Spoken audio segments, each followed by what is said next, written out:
Jasper Ironcrest. The air smelled of brine and something older, something like turned earth and regret. I, Jasper Ironcrest, adjusted the brass telescope bolted to the railing of the Sky Wanderer, my cloud schooner. Another day, another drift through the Ethereum, trading solidified dreams, bottled hopes, mostly, to the settlements strung like beads across the lower currents. It wasn't a bad life, not precisely. Predictable though, too predictable. The faces blurred together. The hopeful miners, the desperate lovers, the children wanting a glimpse of a forgotten star. They all wanted something I couldn't provide. Genuine peace. I felt like a peddler of illusions, myself included. The ache in my left shoulder, a phantom echo of a life before the clouds, throbbed in time with the ship's gentle sway. A signal flare, crimson against the pearlescent Ethereum, startled me. Flares weren't common. Communication usually happened through coded light pulses. This was urgent. I brought the Sky Wanderer about, following the flare's trajectory to a fractured islet of solidified cloud. A woman, cloaked and hooded, waited. She didn't offer a greeting, just a small obsidian box. "For the keeper," she rasped, her voice like wind through dry bones. "He awaits payment. The Bone Orchard Pact demands it."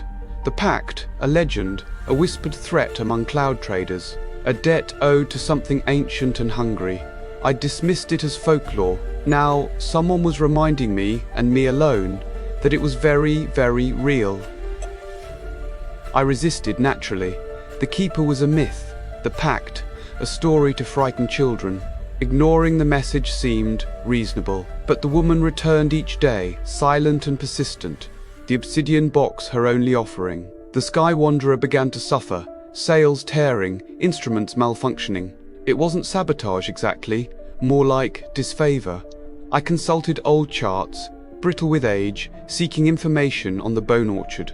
Found fragments, warnings about a being tied to the very foundations of the Ethereum, a collector of essences. I needed to understand what the Keeper wanted, what the Pact demanded.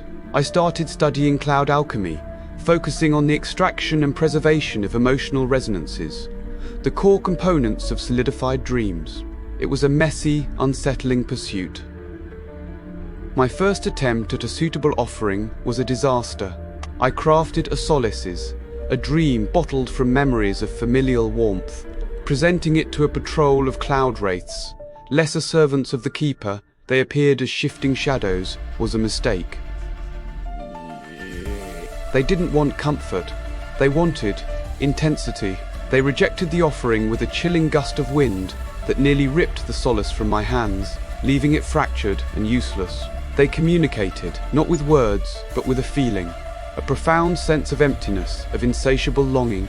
I realized I'd underestimated the Keeper's hunger. It wasn't about pleasant emotions. It was about the raw, untamed energy of experience. I found Silas, an old cartographer rumored to have once charted the Keeper's domain. He lived on a crumbling sky station, surrounded by a labyrinth of maps and half-finished automatons. Silas was eccentric, bordering on mad, but he knew the history of the Ethereum. He told me the Keeper wasn't a being of malice, but of necessity.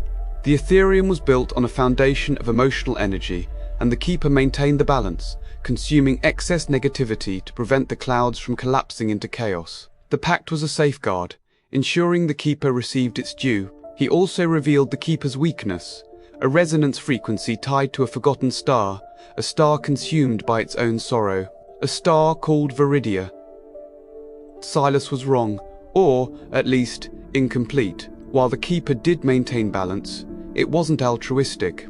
I discovered fragmented logs in a derelict cloud ship, detailing a previous attempt to appease the Keeper, an attempt that ended with the collector consuming not just negativity but hope, joy, even the will to live.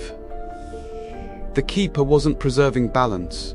It was feeding a growing emptiness within itself. I'd placed my trust in Silas, and he'd led me astray. The realization was crushing. My carefully crafted plan, the resonance frequency of the Viridia, it wouldn't appease the Keeper, it would empower it. I felt betrayed, not by Silas, but by the very nature of the Ethereum.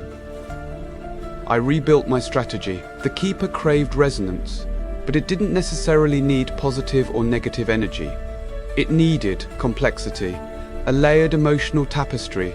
I began crafting a discordance, a dream bottled from the simultaneous experience of joy and sorrow, hope and despair, love and loss. It was a dangerous undertaking, pushing my alchemical skills to their limit. The Sky Wanderer felt heavy, burdened by the volatile energy I was creating. Silas, sensing my shift in purpose, warned me I was playing with forces beyond my comprehension. But I was past caution, past fear. I had to try.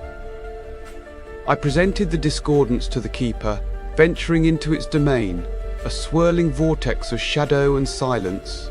The keeper manifested as a vast, amorphous entity, its form constantly shifting. It absorbed the discordance, and for a moment, nothing happened. Then, a tremor ran through the Ethereum. The keeper didn't grow stronger, it fractured. The layered complexity of the discordance overloaded its system, disrupting its ability to consume and control. It wasn't a victory exactly. The keeper didn't vanish, but its influence waned, its reach diminished. The Bone Orchard Pact was broken, not through force, but through overstimulation. The Ethereum felt different, lighter perhaps. The sky stations buzzed with a renewed sense of possibility. The trade routes, once shadowed by fear, were bustling with activity. I continued to drift through the clouds, trading solidified dreams, but my purpose had shifted. I no longer saw myself as a peddler of illusions, but as a facilitator of experience, a weaver of emotional tapestries. The ache in my shoulder remained, a reminder of the life I'd left behind, but it didn't feel like regret anymore. It felt like acceptance. The clouds weren't just a backdrop for trade, they were a canvas for the human heart, and I, Jasper Ironcrest, was finally a part of the painting.